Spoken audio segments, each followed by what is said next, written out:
First, I'd like to bring to the stage from women's tennis, Kaitlin Ray.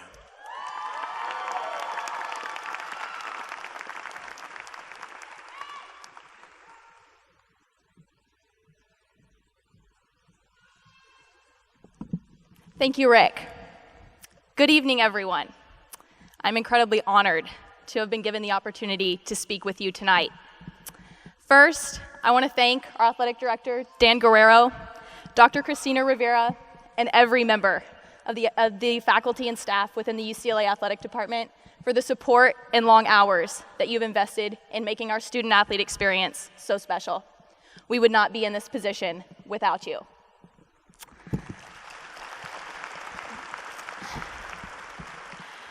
I begin with a moment that I shared with my father shortly before I arrived to college that has profoundly impacted my experience here.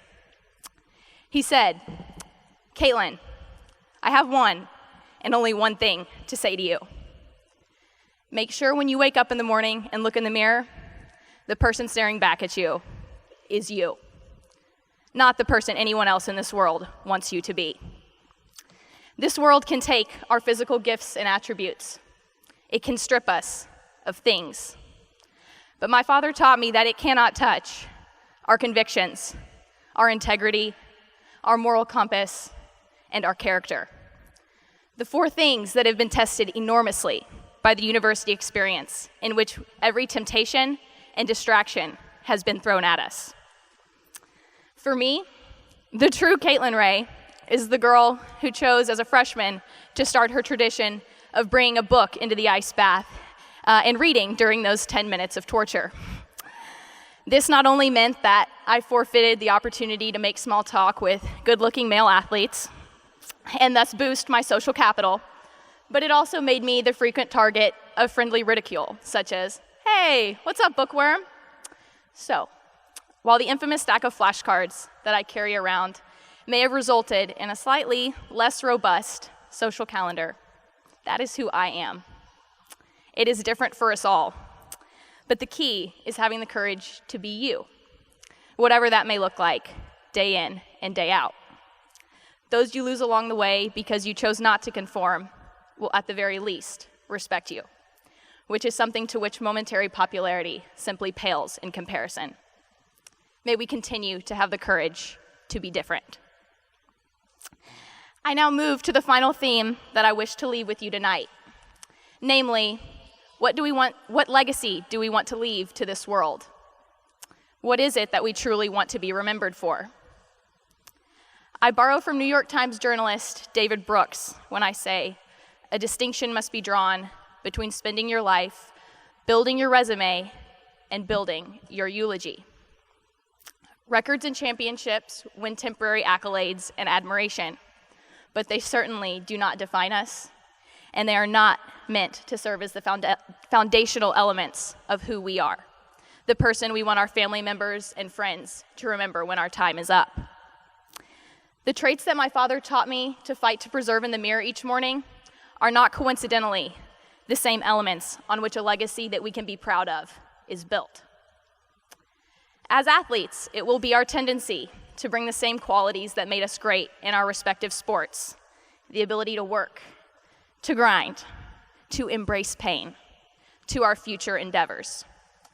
But we must also strike a balance.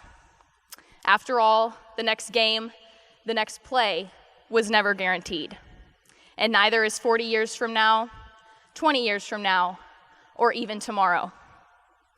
So let us not spend all of our time tirelessly pursuing resume boosters and notches on the belt that we neglect to build our legacy. Character combined with a genuine heart and the desire to do the right thing and serve others will ultimately prove far more lasting than anything we attain in the professional or athletic arenas. To every mother, every father, every grandparent, every brother, every sister, aunt, uncle, coach, former coach, influential professors, mentors, teammates, and friends here in the audience today and watching from afar, we thank you for your support, your sacrifices, your inspiration, and your unconditional love. You have taught us right from wrong.